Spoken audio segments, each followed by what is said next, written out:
From the Presidential Palace, Manila, Dateline Malacañang.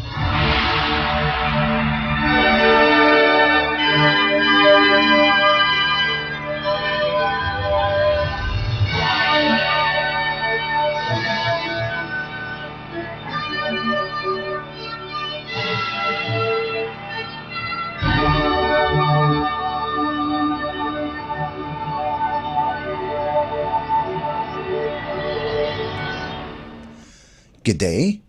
This is Dateline Malacañang in review.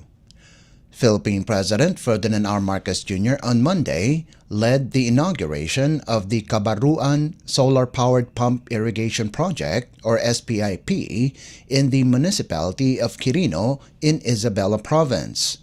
Through the initiative of the National Irrigation Authority, Magat River Integrated Irrigation System, or NIA Maris, the SPIP aims to maximize the utilization of water resources while providing sustainable and cost-efficient irrigation services to farmers in the province. The project's total investment cost is pegged at 65.77 million pesos.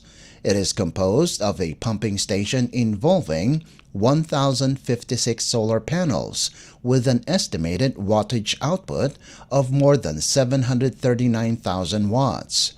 The SPIP is capable of producing an output discharge capacity of 12,800 gallons per minute, which is projected to supply irrigation to 350 hectares of agricultural land. With its completion on February this year, the SPIP is envisioned to contribute to an increase in agricultural production and ensure food security in the country.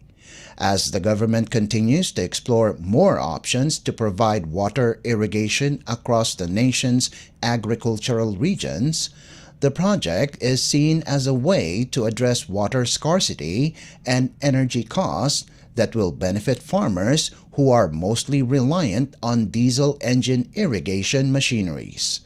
Let us listen to the speech of Philippine President Ferdinand R. Marcos Jr. during the event. Lubos akong natutuwa na makabalik dito sa Isabela kahit na hindi pa ako nakapunta rito sa Kabaruan. Itong first time ko rito, ngunit nakabalik na ako ng Isabel. Alam niyo, hindi ko kailangan masyadong bumisita sa Isabela. Lagi akong kinukulit ng governor ninyo. Lagi akong pinupuntahan yan. Halos every week, twice a week, nandyan yan sa pinupuntahan ako para meron siyang pinoproject. Kaya't mabuti naman, ngayon naman ako ang nakapunta rito. At nakakatuwa naman. At makapigay tayo ng bagong lakas ng pag-asa at ginhawa sa ating mga masisipag at mga manlalong dito sa probinsya ng Isabela.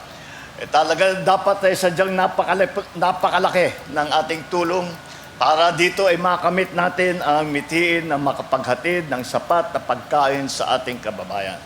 Ito po ay isang bahagi lamang sa ating ibinubuo na pagpaganda ng proyektong ginagawa para pagandahin ang sektor ng agrikultura. Naramdaman po natin noong panahon ng pandemya na nabigla tayo na napakahirap ng pagpadala, pag-import, pag-transport dahil sarado lahat, nag-lockdown tayo lahat at napakahirap na magparating ng food supply sa ating mga kababayan. Kaya po, mula nung ako'y umupo, ito nga ang sabi ko, dapat natin ayusin ang sektor ng agrikultura. At alam naman po natin lahat na ang pinakamahalagang bahagi para pagandahin ang ani ng ating mga manalo, na ating mga magsasaka, ay ang patubig. At yan po ang aming inuuna. Kaya po, itong mga project na ganito, mabuti na lang na meron na tayong bagong teknolohiya, itong solar. Dahil kung maalala ninyo, yung ginagamit natin, mga pump, mga diesel, mahalang krudo, at mahalang maintenance, at saka maliit lang yung mga bomba natin dati. Kaya ito ay napakalaking bagay. Kaya ito, hindi lamang ito, ay nakita naman ninyo doon sa video, ay marami pong ikinakalat sa buong Pilipinas yan. Yung iba, hindi ganito kasing laki. At yung iba ay mga pang-coverage niya, mga 15 hectares, 18 hectares. Meron, pinakamalaki na yung iba, 35 hectares. Pero ito ay palalakihin pa natin. Kaya't kailangan kalambingan natin ang speaker para pagka magkapondo ulit. Pag nagkapondo ulit, ano ito? 350 hectares. Gagawin natin 700 hectares. Dodoblehin natin ito. Para lahat nito dito sa baba ay magkaroon na ng patubig.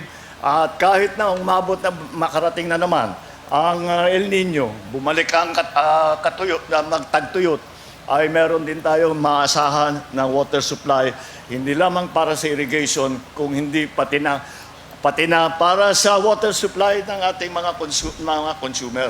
Dahil pagka hindi kailangan lahat ng tubig dito, ay ang proposal nga ng inyong gobernador ay gagawin po natin ay baka pwede natin kumuha para sa ating mga household supply ng tubig. At ito po, meron pang dagdag na advantage itong solar. Dahil may panahon na hindi kailangan gamitin lahat ng power ng solar. May sobrang production ng kuryente ito. Kaya't ito pwedeng ibalik sa grid, pwedeng ibenta, maaaring pagbili ngayon. Ang sobra, pagka may solar plant ka, may power plant ka, at hindi nyo ginagamit lahat ng power, ay lalagay natin sa grid, meron tayong may additional na kita.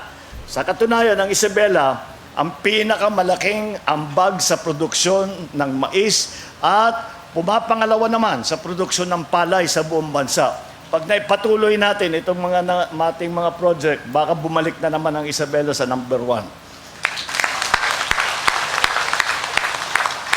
Magmula pa sa Sierra Madre hanggang sa mga bulubundukin ng Cordillera, Caraballo, talaga naman mapapabilib sa lawak at yaman ng lupa na maaaring taniman dito.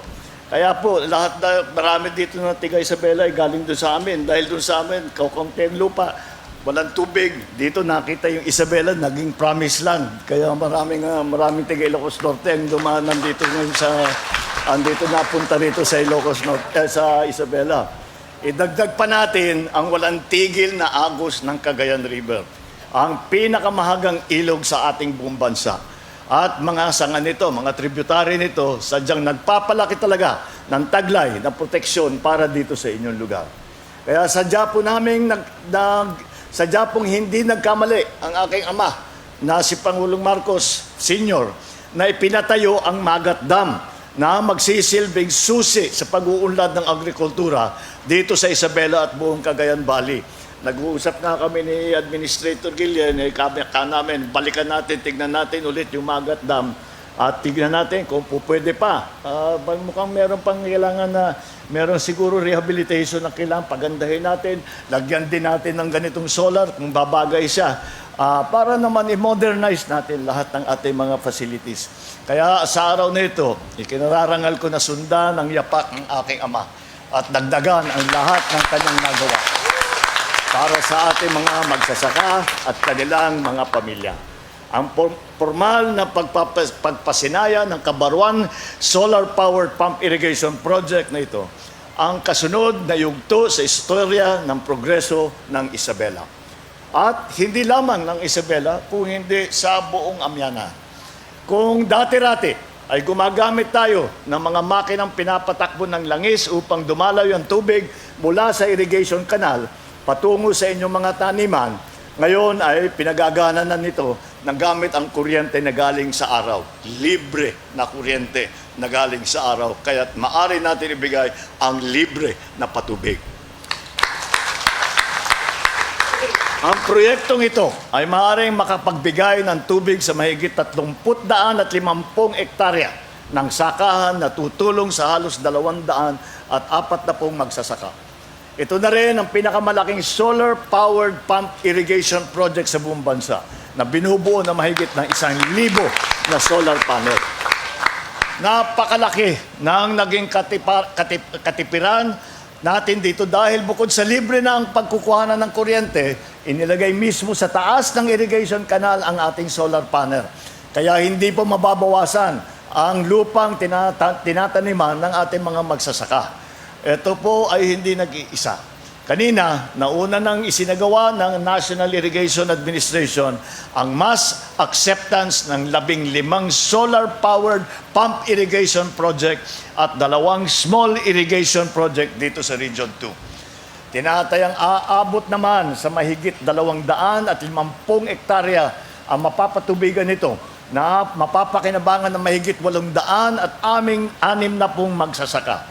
Kasama dito ang 62 solar-powered pump irrigation project na ginagawa naman natin sa Region 2. Mahigit 150 solar-powered pump irrigation project naman ang kasulukuyan nating tinatapos habang higit 100 proyekto pa ang ating ipagagawa.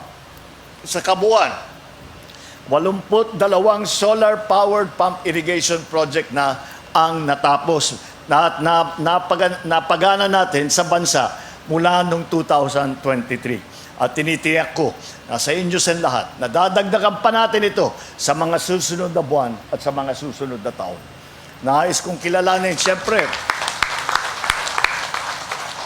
ang NIA sa napakamalikhaing paraan sa pagtutupad ninyo sa proyektong ito. Hangad ko na patuloy ninyong ipakita ang inyong galing, talino at kakayahan sa paggawa ng mga susunod na mga proyektong patubig para sa ating mga magsasaka upang maparami pa nila ang kanilang mga ani. Inaanyayahan ko rin kayong pag-aralan kung alin pa sa mga irrigation asset natin sa bansa ang maaari natin lagyan ng power generation kagaya rito o iba pang mga pasilidad na upang lubos nating mapakinabangan ang mga ito at mabawasan ang gastos na pasanin ng ating mga magsasaka sa pagpapatakbo nito. Sa ating mga magsasaka at mga kababayan dito sa Isabela, ito po ang isa sa mga halimbawa na isinusulong natin sa bagong Pilipinas, patunay ng aming pagsisikap na palaganapin ang modernong pagsasaka dito sa Pilipinas. Tiyak na dahil sa pagtatayo ng solar-powered irrigation project na ito, sa inyong barangay ay magkakaroon ng tuloy-tuloy na daloy ng tubig sa mga irigasyon na sistema. Maaalaga ang mabuti ang mga pananim, dadami, dodoble ang inyong mga ani sa produkto. At kapag nangyari yun, lalaki ang kita ng mga magsasaka, sasagana ang buhay ng inyong pamilya, lalago ang inyong lokal na ekonomiya, ang buong Isabela ay makikinabang dito. Ang pagpapalahig namin ng mekanisasyon, paggamit ng makabagong teknolohiya, at pagpapalaganap ng mga modernong pamamaraan sa pagtanim ang siyang magtutulay sa ating tungo sa hangarin na sapat, sariwa at masustansyang pagkain para sa buong bansa. Kaya naman, nananawagan ako sa ating mga magsasaka dito sa Isabela, sa buong Region 2 at sa buong bansa. Sana po ay makaisa po kayo sa adhikain ng inyong pamahalaan na palaganapin natin at maging mas epektibo pa at moderno at madaling paraan ang pagsasaka. Ang inyong pamahalaan ay handa pong tulungan kayong magsanay sa mga pamamarang ito. Huwag kayong mahihiyang lumapit po sa DA, sa Department of Agriculture, sa NIA. Kung sakaling meron kayong mga kailangan sa pagsasaka, mga training man yan, mga makinarya, pasilidad o tulong pinansyal para maging puhunan. Magtulungan at magkaisa tayo para sa ikauunlad ng sektor ng agrikultura sa bansa at para sa ikatutupad ng ating pangarap na wala ng Pilipinong nagugutom na sa pinapanday nating isang bagong Pilipinas. You just heard Philippine President Ferdinand R. Marcos Jr. Dateline Malacañang. Philippine President Ferdinand R. Marcos Jr. on Monday witnessed the signing of the connection agreement between the National Grid Corporation of the Philippines, or NGCP, and San Ignacio Energy Resources Development Corporation for the Isabela ground-mounted solar project. In his speech during the event, the President asked the NGCP to collaborate further with the government to secure the country's energy infrastructure. The chief executive also urged the NGCP to help meet the country's growing demand for electricity. The collaboration, President Marcos pointed out, will pave the way for a brighter future for all Filipinos by providing more clean energy to light homes, invigorating schools, powering businesses, and fueling industries.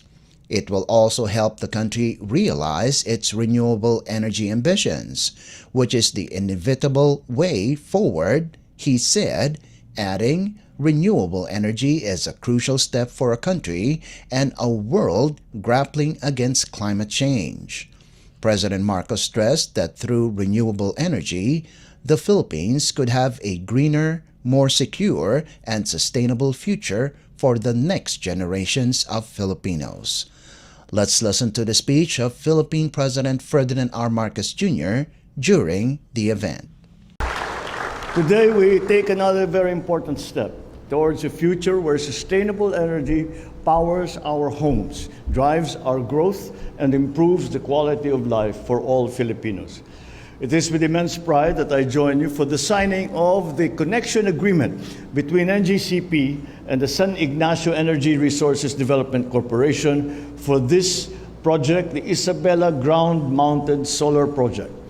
This project is not only about transforming the energy landscape in Isabela.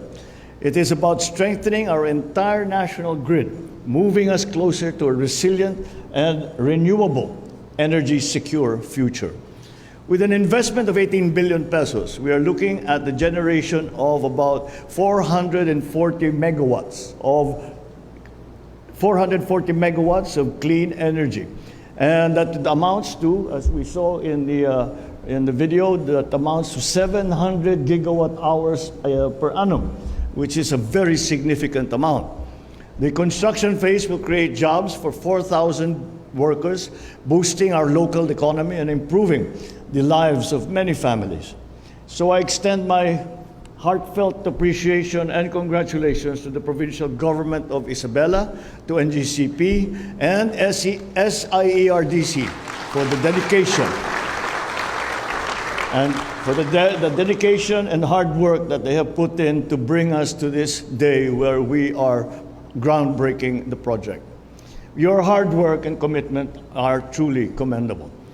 I express my gratitude as well to the French government and Total Energies for their invaluable contribution to this undertaking. Your commitment to renewable energy development in the Philippines shows the importance of international cooperation in tackling global challenges. For this project and other similar endeavors to succeed, we need to expedite the necessary permits and ensure full regulatory compliance. That is why our government has developed the Energy Virtual One-Stop Shop, or EVOS. This platform simplifies the permitting process, making it quicker and more efficient so projects like this can be completed on time. I urge the NGCP to work closely with government to ensure our energy infrastructure remains secure, reliable, and capable of meeting our growing demands.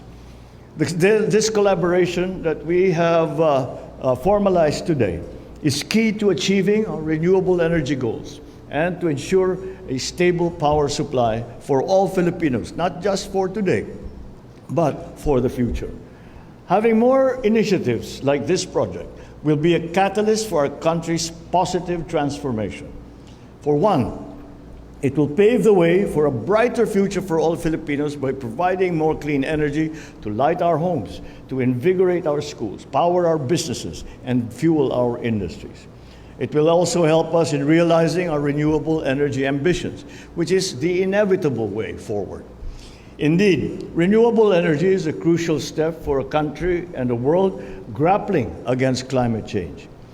This way, we may bequeath a greener, more secure, sustainable future for our children and for generations to come. Let us continue to pursue extraordinary opportunities like this, to give ourselves and the next generations to come a fighting chance to succeed in reversing our exacerbating climate change problems. We in the Philippines have the unfortunate distinction of having been assessed as being one of the most, if not the most vulnerable countries to the effects of climate change and global warming. So with unwavering dedication and our combined efforts, we can create a future where renewable energy not only drives our progress and prosperity, but it also becomes a fundamental part of our national identity. Through this collective commitment, we will ensure that renewable energy is not just a source of power, but a light, a guide, a North Star, to show our nation's resilience, innovations, and forward-thinking spirit. Let us illuminate the path together towards a brighter tomorrow, where brilliance of sustainable energy will continue to shine as a beacon of hope for generations to come. You just heard Philippine President Ferdinand R. Marcos Jr. Dateline Malacañang. Philippine President Ferdinand R. Marcos Jr. on Monday led the distribution of various assistance, including over 190 million pesos cash aid to El Nino-affected communities in the Cagayan Valley region. In his speech during the distribution of assistance in Ilagan City, Isabela Province, the President honored the farmers and fisherfolk for their hard work, which he said is crucial to the country's overall food security. The chief executive assured them of continued government interventions to help improve their productivity, including infrastructure projects such as irrigation facilities, farm-to-market roads, and post-harvest facilities. During the ceremony, President Marcos handed out 10,000 pesos to 10 select beneficiaries from the provinces of Isabela, Cagayan, Nueva Vizcaya, and Quirino. The Philippine President also provided 50 million pesos each to the provincial governments of Isabela, Cagayan, and Nueva Vizcaya, 10 million pesos to the provincial government of Batanes, and 30.92 million pesos to the provincial government of Quirino. Let's listen to a portion of Philippine President Ferdinand R. Marcos Jr.'s speech during the event. Hindi dito nagtatapos ang aming tulong dahil mag-aabot pa ng karagdagang assistance ang regional line agencies sa mga mamamayan ng Cagayan Valley. Kasama sa nasabing ahensya ng DA, nandyan din ang Bureau of Fisheries and Aquatic Resources, ang BIFAR, Department of Labor and Employment, Technical Education and Skills Authority, yung DOLE po at saka yung TESDA. Bilang pauna, naghanda ang DA ng 315 unit ng pump and engine set para sa ating mga magsasaka. Samantalang nakalikom naman ang BIFAR ang halos 20 set na non-motorized na bangka at 18 unit ng fishing gear para sa ating mga mangingisda. Nakikiisa din ang DOLE na mamahagi ng halos 6 na milyong pisong halaga na tulong para sa mahigit 300 benepisyaryo ng tulong panghanap buhay sa ating Disadvantaged Displaced Workers Program o yung TUPAD. Magpapamigay din ng 25 toolkit ang TESDA para sa mga napiling benepisyaryo sa ilalim ng RCEF. Mamamahagi din tayo ng Presidential Assistance to Farmers and Fisherfolk na aabot ng 171 milyong piso upang bigyan ng tigsa 10,000 ang bawat DA at DSWD validated beneficiary dito sa Cagayan Valley. Ito po ay bukod pa sa yung binibigay natin na assistance na IX, na TUPAD, ito pa yung dala po ng speaker ng bigas. Ito po naman ay galing sa aking tanggapan. dahil po tinitingnan po namin ang mga binibigay na tulong ng iba't ibang departamento. Tinignan naman namin sa Office of the President, naganap kami ng pondo para dahil sabi ko, dagdagan natin ang tulong na ibibigay natin. So nakahanap kami ng pondo at ito ang aming ibibigay sa ating mga butihing mga gobernador para naman meron silang magamit para tulungan kayo at yung mga naghihirap dahil dito sa El Nino. Sa puntong ito, ikanalulugod kong batiin at kilalanin ang mga masisipag na haligi ng ating agrikultura. Mula sa ating mga magsasaka na pilit na ipinasusulong ang kanilang ani bawat araw hanggang sa ating mga mangingisda na nagsusumikap anuman o saan man sila dalhin ng alon. Makakaasa kayo na patuloy na magtutulungan ang mga ahensya ng pamahalaan at lalong-lalo ng local government unit. Dahil po, lahat po ito, hindi po namin magagawa kung hindi maganda ang ugnayan sa gitna ng national government at saka sa local government units. Dahil po, kahit na meron kaming nakahanda na tulong na ibibigay, mahirap para sa national government, ipaabot sa lahat ng mga nangangailangan. Diyan po, at yung local government units din, ang ating mga gobernador, pati yung mga congressman, ay sila naman ay sila ang nagsasabi sa atin, dito maraming tinamaan, dito ang kailangan ganito. Kaya sa pagtulungan na yan, nabubuo natin ang ganitong klaseng programa. Patuloy ang aming paghatid na nag-uumapaw na suporta, na tulong para madoble ang inyong ani at bumaba ang presyo ng mga bilihin. Isa na sa mga inisyatibong ito ay ang Philippine Rural Development Project at National Rice Program. Bukas din ang pinto ng DA at iba pang mga sangay ng pamahalaan sa inyong mga tanong, problema at iba pang pangangailangan sa pagsasaka. Makakaasa kayong hindi ito ang huli nating pagkikita dahil marami pang nakaabang na mga programa at proyekto para sa inyong lahat. Sa susunod na mga buwan at taon, pagtutuunan namin ng pansin ang mga paraan kung paano mapalaki ang kita ng ating mga magsasaka at mapaganda ang ating produksyon ng ating mga produktong pagkain. Magtatatag tayo ng bago at makabagong irrigation facilities at isasaayos ang ating mga infrastrukturang nangangailangan ng renovation at makabagong mekanismo. Aayusin din natin ang ating mga agricultural logistics at supply chain. Daragdagan ang ating mga farm-to-market roads at magtatayo rin tayo ng post-harvest facilities upang mas maging maayos at mabilis ang paghatid ng ating produkto sa merkado. Pagtitibayin din namin ang mga paraan upang mas mapataba ang ating mga lupa, maging mas dekalidad ang ating mga ani at mas matalino ang paggamit ng ating yamang tubig. Ipapatupad din natin ang mas makabagong pamamaraan sa agrikultura sa pamamagitan ng itinatawag na science-based at climate resilient farming technologies at pagbibigay ng karagdagang training nang sa ganun ay lumawak pa ang kaalaman at abilidad ng ating mga magsasaka.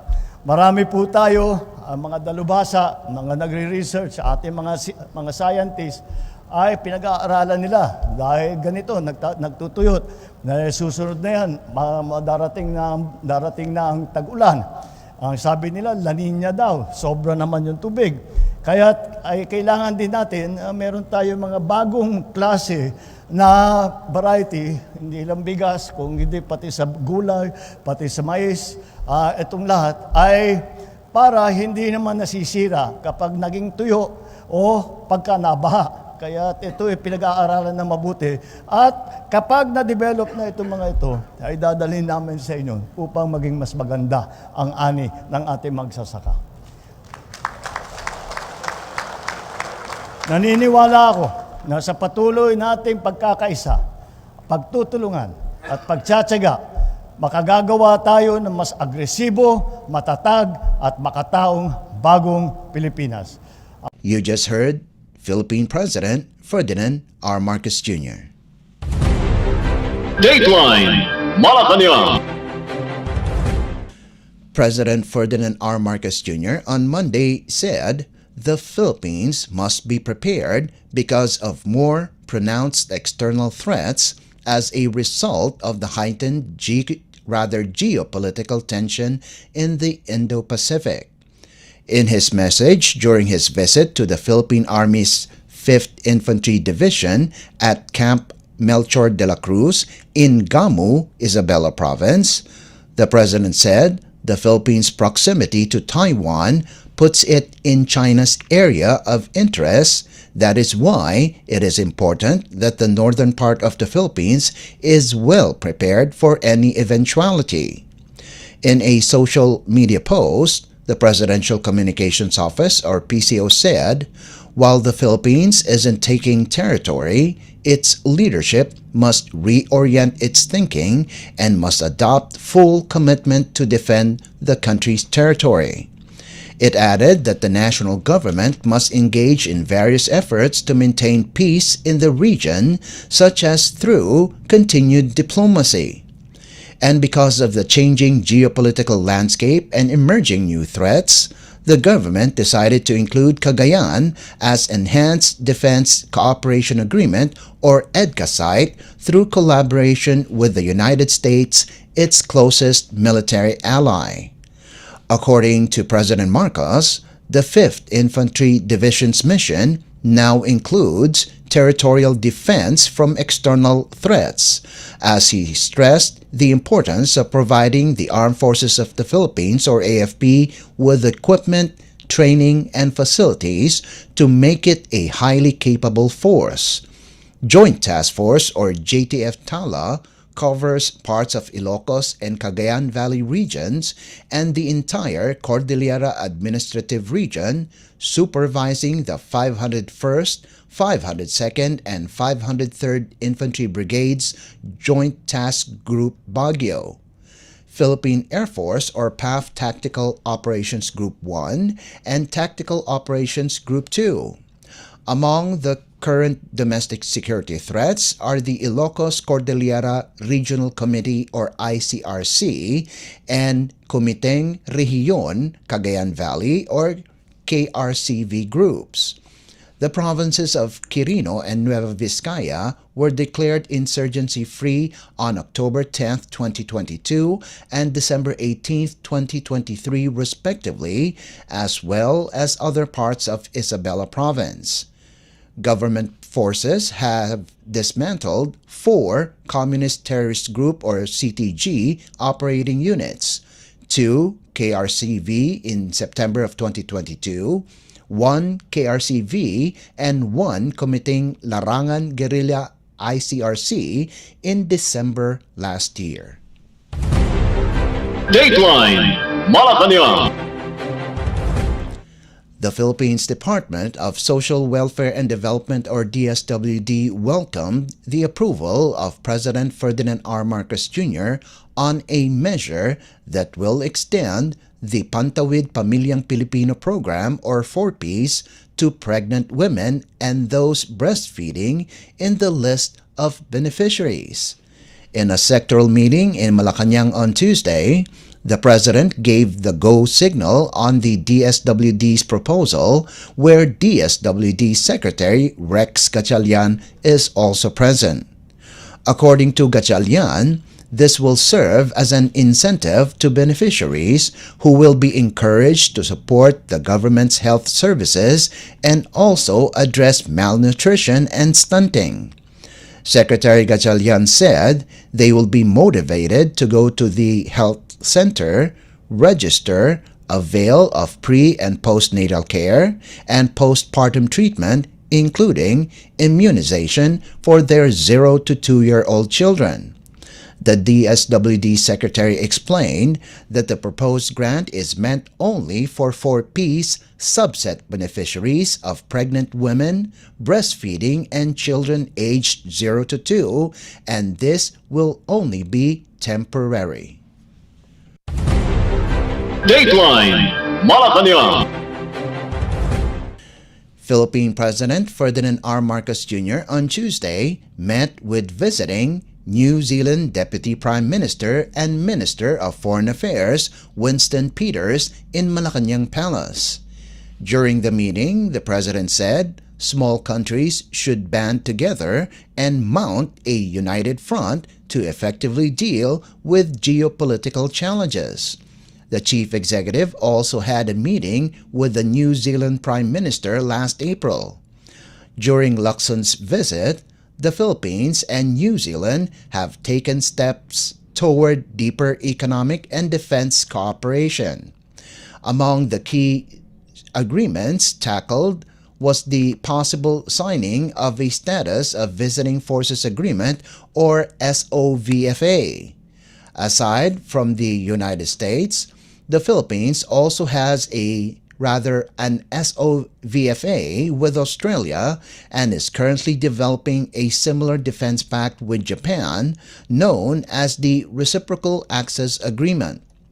These types of military partnerships allow Filipino and foreign soldiers to train in each other's territory, as well as improve and share military equipment and assets. Peters is in Manila for an official visit this week, to enhance bilateral relations and explore new avenues for partnerships in trade and investment, renewable energy, and combating climate change. President Marcos expressed elation over Peters' visit, which he deemed crucial to further enhance bilateral ties between the two countries. For his part, Peters thanked the President for the warm welcome, telling him that after Prime Minister Luxon's visit to Manila, they had some very productive talks. Dateline Malacañang. Philippine President Ferdinand R. Marcos Jr. recognized the hardships that Filipinos endure, but they fight fairly in their day-to-day lives.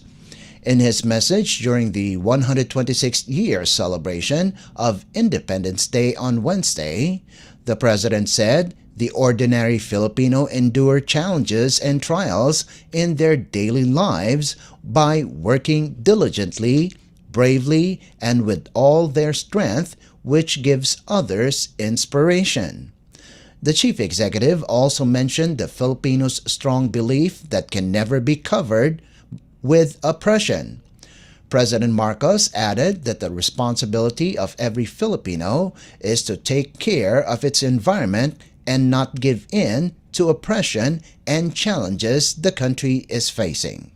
Binabati ko ang lahat ng mga Pilipino sa loob at sa labas ng bansa sa pagdiriwang ng ika-126 na anibersaryo ng proklamasyon ng kalayaan ng Pilipinas. Isang karangalan na mapabilang sa lahing Pilipino na mga ninuno ay magiting at nakipaglaban upang maibalik ang kasarinlan at kapayapaan sa ating bansa.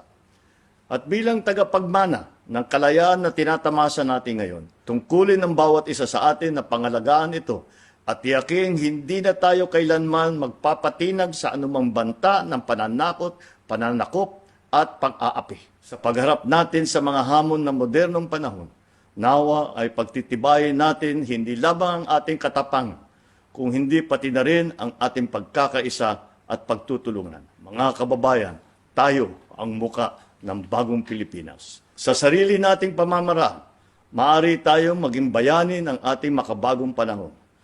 Gamitin natin ang ating dunong at sipag sa bawat gawain. At ang pinakamahalaga, maging mapakumbaba, mapagmahal sa bayan at marangal tayo sa lahat ng oras.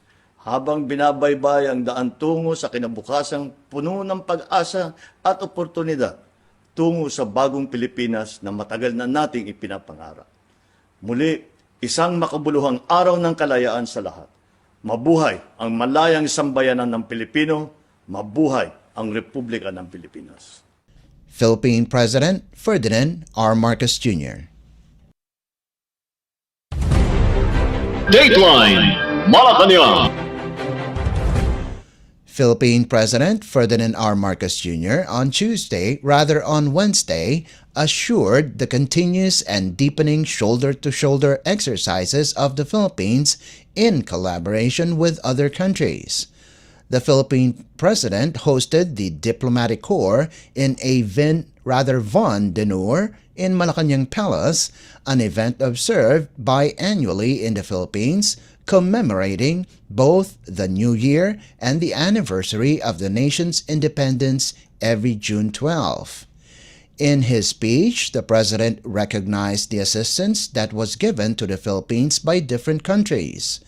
The Chief Executive said, "A big part of the success of the Philippines is due to the help of other countries." President Marcos said, "Rest assured, as the Philippines will continue to promote the advocacies that other nations are promoting, such as peace, economic development, and addressing climate change." Let's listen to the speech of Philippine President Ferdinand R. Marcos Jr. during the event. Thank you very much for all of your attendance, Your Excellencies, at this banner. And I thank, of course, the Dean of the Diplomatic Corps and Apostolic Nuncio to the Philippines, the Most Reverend Archbishop Charles John Brown, for his very kind remarks, and which reflects a very good understanding, I think, of the Filipino culture.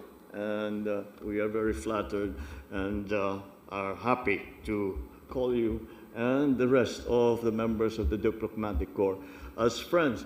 I was noticing when we were welcoming the different ambassadors how much conversation we all had with each other. And this is an indication of all the many things that we have started in the past year or so, and the things that we are following up. There are so many things that we still talk about. And for that assistance, of course, the comments of the Apostolic Nuncio about BARM, again, we look to many of our friends and allies for all the assistances they have given us. If we have met with any kind of success, that success, your assistance has been an enormous part of that success, and for that we thank you, and for the engagements that we have made in the past year or so. I thank you for that too, and we look forward to continuing that. Allow me to also greet the Senate President Chis Escudero. Also here with us is the House Speaker Martin Romualdez, all the other excellencies of the Diplomatic Corps, Executive Secretary Chief Luke Bersamin, and of course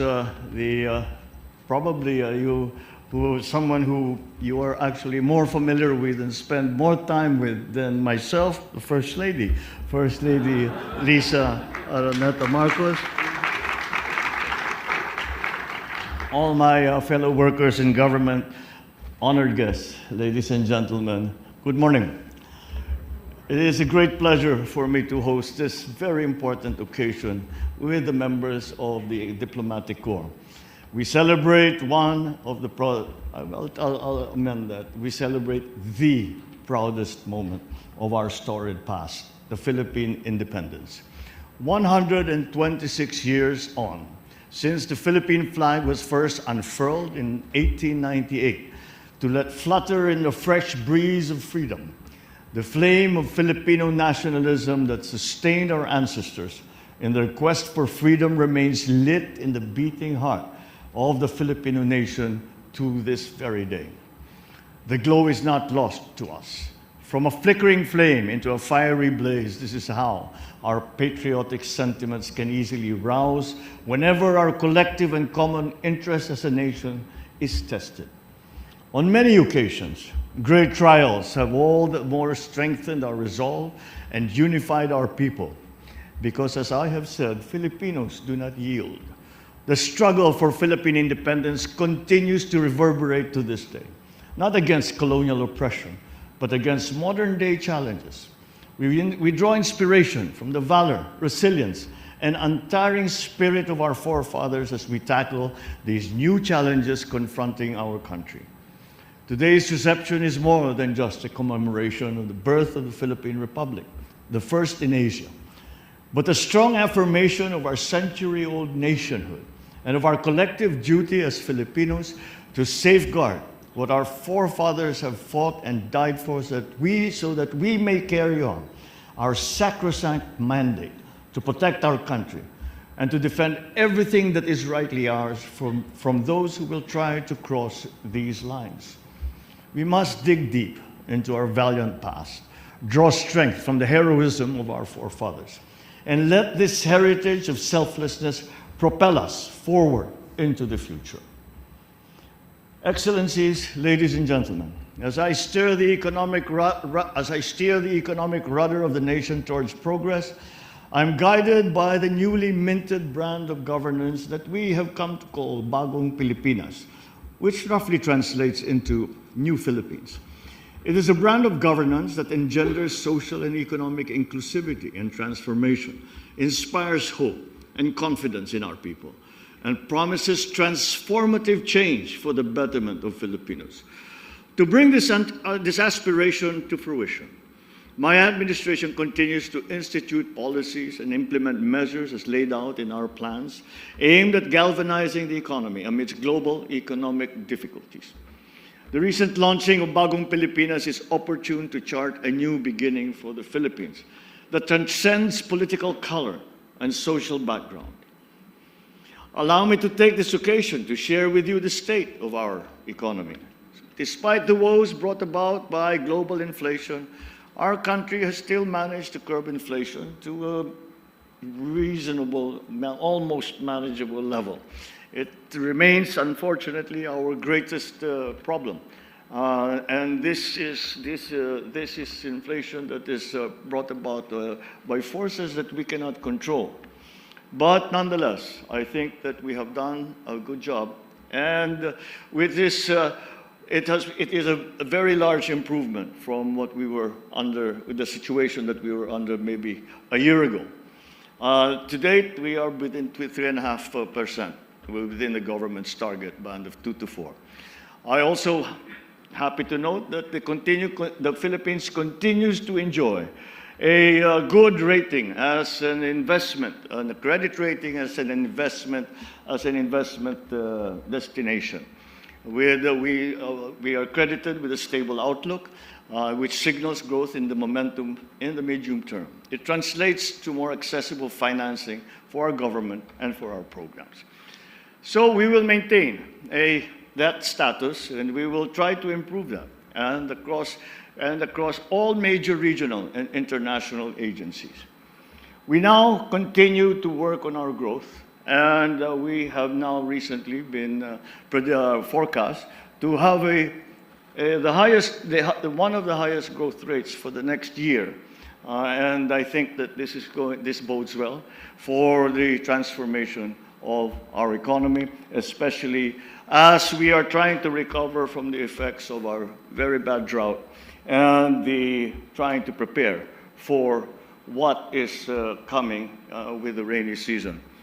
So we continue to, but on the foreign policy front, and I was just listening to the Apostolic Nuncio, and I said, you have made a very, very good description of foreign policy. I should write it down, and with your permission, I will plagiarize some of your description. We continue to chart an independent foreign policy in keeping with our constitutional mandate. We pursue through international engagements that seek to strengthen existing alliances, build new partnerships with like-minded states. Our foreign policy is grounded on the continuing promotion and work for peace, and the continuing promotion and work for our national interest. On the global stage, we have taken positions in support of the rule of law and of the rules-based international order, grounded on the principles laid out in the UN Charter and multilateral conventions. As we continue to promote diplomacy and dialogue in our efforts to build bridges in our various multilateral advocacies, such as for peace, economic development, climate change, and amongst others, we shall endeavor to enhance engagements with bilateral, regional, multilateral partners, especially in areas where cooperation has not yet reached its full potential. With Bagong Pilipinas, it is with confidence that I say that we are engaging the world for our country and for our people. At this point, ladies and gentlemen, allow me to ask you to join me in a toast and raise a glass to stronger bilateral ties between our countries and deepening linkages between our peoples in the many years ahead. Here's to all of your good health, long life, and prosperity. Cheers. You just heard Philippine President Ferdinand R. Marcos Jr. Dateline Malacañang. Philippine President Ferdinand R. Marcos Jr. on Wednesday led the Parada ng Kalayaan 2024 or Parade of Freedom at the Quirino Grandstand in Manila. The celebration shows different segments in history that represents the journey the Filipinos made in order to achieve freedom. In his message, the President paid tribute to the fallen heroes who fought for the country's freedom. The Chief Executive said, "We should continue to remember the teachings of the country's history and promote unity for the betterment of our country." Let's listen to a portion of Philippine President Ferdinand R. Marcos Jr.'s speech during the event. Mga kababayan, hindi lamang ito karaniwang pag-alaala sa mga himagsikang ating napagtagumpayan. Nais ko ipabatid sa taong bayan, lalo na sa ating kabataan, ang pagpapakasakit ng ating mga ninuno at bayani upang makamtan natin ang kalayaan at ang kapayapaan. Nakakalungkot isipin na marami sa mga kabataan ngayon ang hindi kilala ang gumbursa. Nakalimot na sila sa lahat ng pinagdaanan ng ating bansa upang magkaroon ng kasarinlan. Ang kalayaan ay inaalagaan, binabantayan at ipinaglalaban. Sa sandaling mapabayaan natin ito, maaring itong mawala at maagaw muli sa atin. Sinisimbolo ng okasyon natin ngayon ang Parada ng Kalayaan na masasaksihan natin maya-maya. Ang ating pagsisikap na maisabuhay sa puso ng bagong Pilipino na narito ngayon. Ang tunay na diwa ng kabayanihan, kalayaan at pag-asa. Ito ay hindi lamang paggunita sa ating kasaysayan, kung hindi isa ring hamon na patuloy na ipaglaban ang ating kalayaan. Kaya naman, sa pagdiriwang natin ito, binibigyang pugay natin ang lahat ng nag-alay ng buhay at lumaban para sa ating kalayaan at kasarinlan. At kaakibat ng pagpapahalagang ito ay ang ating pangako na ipagpapatuloy ang kanilang sinimulan. Ang ating buong loob na panindigan para sa ating karapatan bilang isang bansang malaya. Ang ating tapat at masiglang pakikilahok sa mga gawaing makakabuti sa ating mga pamayanan at ang ating walang humpay na pagsisikap upang mapabuti ang pamumuhay ng ating mga mamamayan. Ang ating mga ninuno ay hindi umurong sa digmaan. Kaya tayo ay hindi rin tatalikod sa tungkuling ipagtanggol ang ating nasasakupan. Ipakita natin sa buong daigdig na ang tunay na kapangyarihan ay hindi nasusukat sa lakas o sa yaman, kung hindi sa tunay na kahulugan at katwiran ng ating ipinaglalaban. Sa alab ng pag-ibig sa bayan at sa di matatawarang pagkakaisa ng ating mga mamamayan. Mananatili tayong matatag at hindi tayo matitina. Sa madaling salita, hindi lamang tayo lumilingon sa nakaraan ngayon. Isinasabuhay natin ito sa bawat hakbang na natungo sa mas malayang hinaharap. Bilang pagtatapos, tinatawagan ko kayong lahat na patuloy na tangkilikin at ipagmalaki ang ating pagiging Pilipino. Tayo ay babangon at aangat bilang isang bansa na may malinaw na pananaw sa kinabukasang inaasam. Magsama-sama tayo sa paglalakbay tungo sa isang mas maliwanag at masaganang bukas. sa bawat hakbang, sa bawat pagpupunyagi, ipagpatuloy natin ang laban para sa kalayaan. Kalayaan mula sa kahirapan, kagutuman, kawalan ng katarungan, at iba pang mga balakid sa ating pag-unlad. Lagi lamang po nating tandaan, ang kasaysayan ang siyang susi natin tungo sa wagas at tunay na kalayaan at sa kinubukasang puno ng pag-asa, kaliwanagan at kasaganahan. Mabuhay ang Pilipinas! Mabuhay ang ating kalayaan! Mabuhay ang lahing Pilipino ngayon at magpakailanman! You just heard Philippine President Ferdinand R. Marcos Jr. Dateline Malacañang. Philippine President Ferdinand R. Marcos Jr. on Thursday signed 2 new laws creating the Negros Island Region or NIR and reforming real property valuation and assessment in the Philippines. The President signed Republic Act or RA 12000 or the Negros Island Region or NIR Act, which unifies the provinces of Negros Occidental, including Bacolod City, Negros Oriental, and Siquijor into one administrative region. President Marcos noted that this union is long overdue and makes practical sense, especially on Negros Island, where people are located on one island but are governed under separate administrative regions. The law aims to promote administration decentralization, strengthen local autonomy, and accelerate economic, cultural, and social development.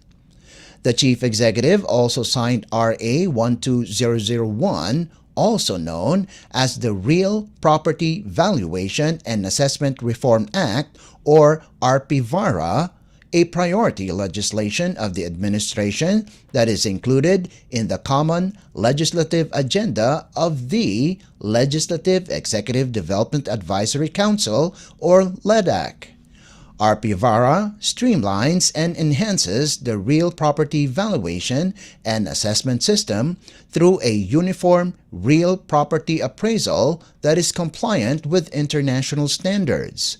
It also adopts the prevailing market value as the single real property valuation base for assessing the real property tax.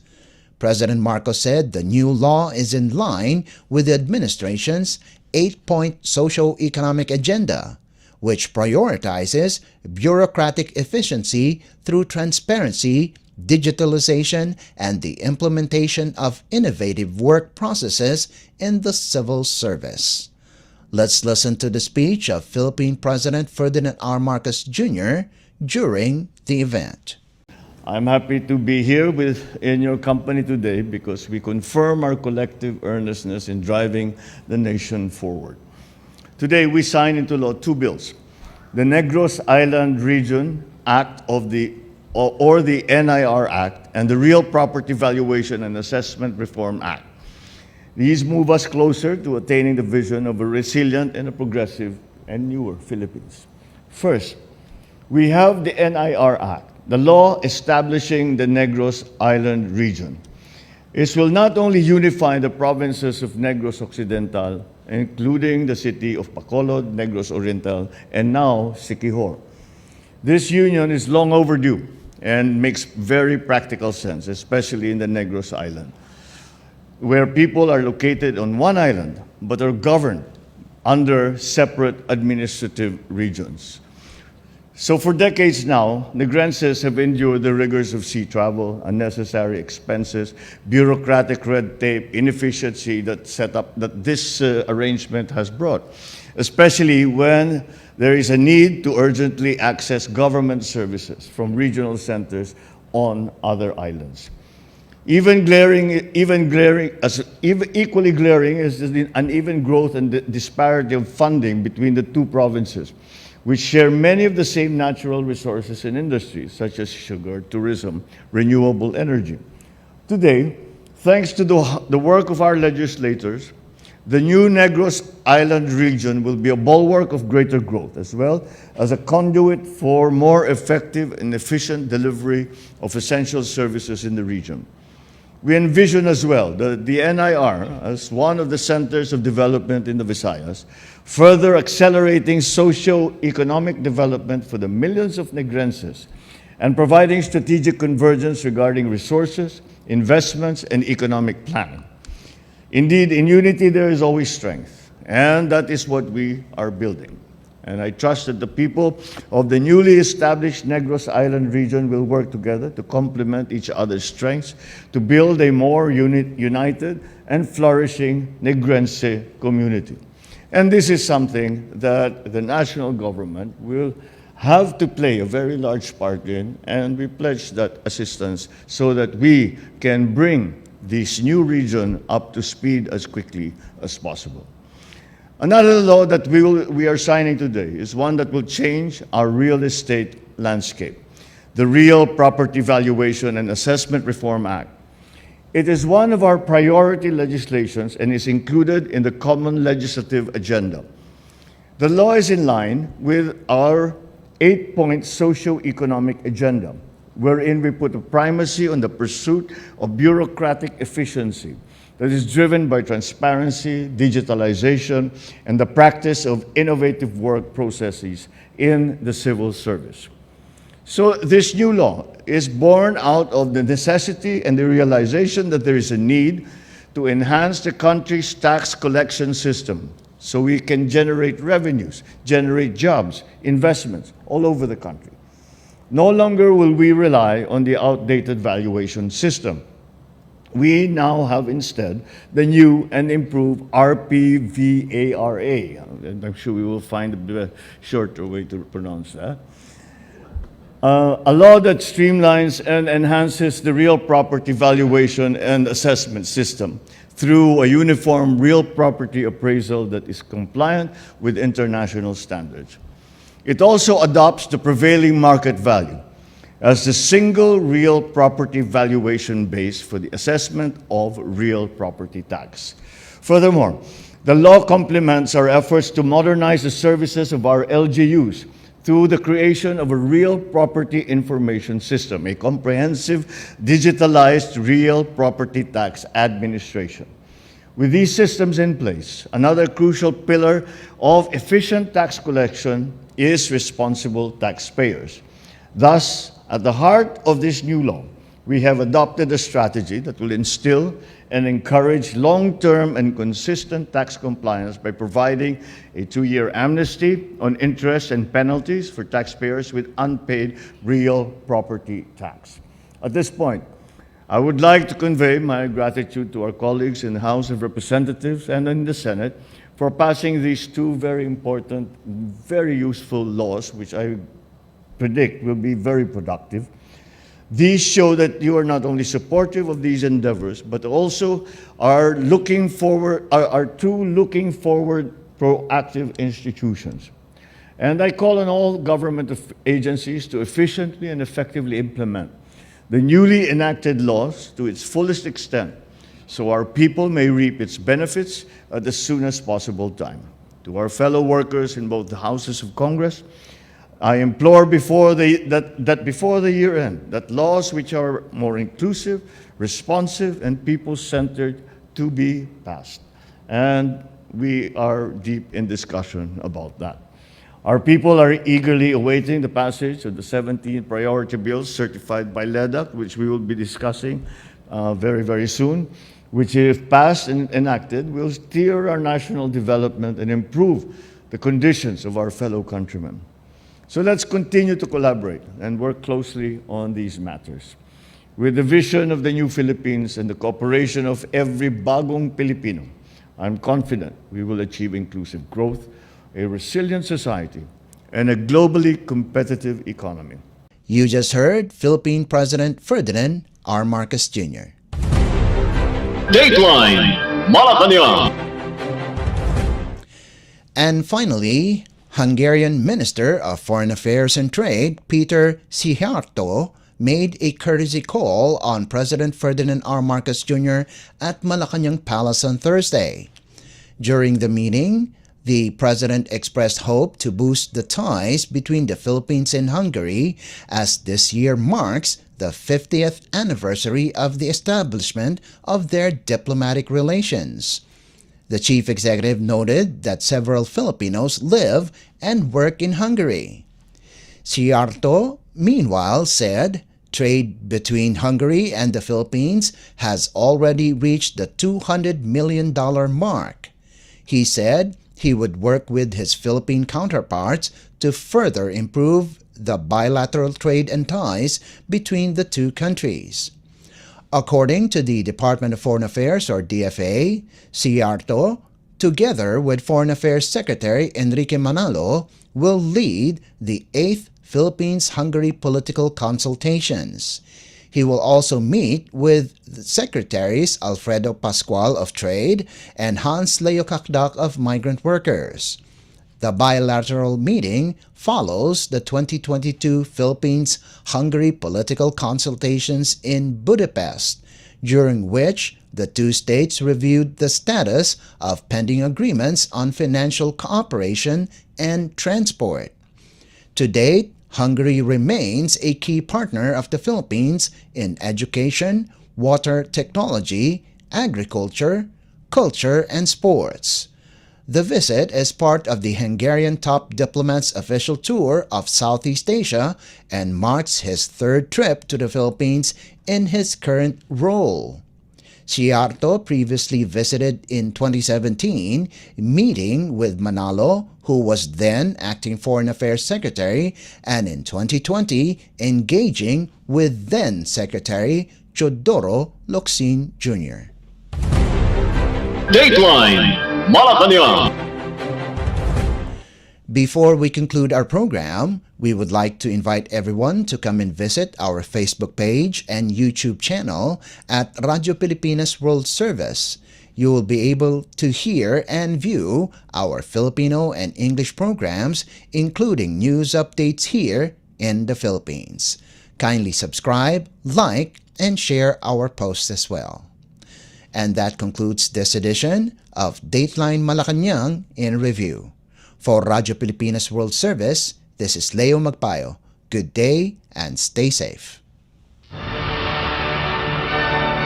From the Presidential Palace, Manila, Dateline Malacañang.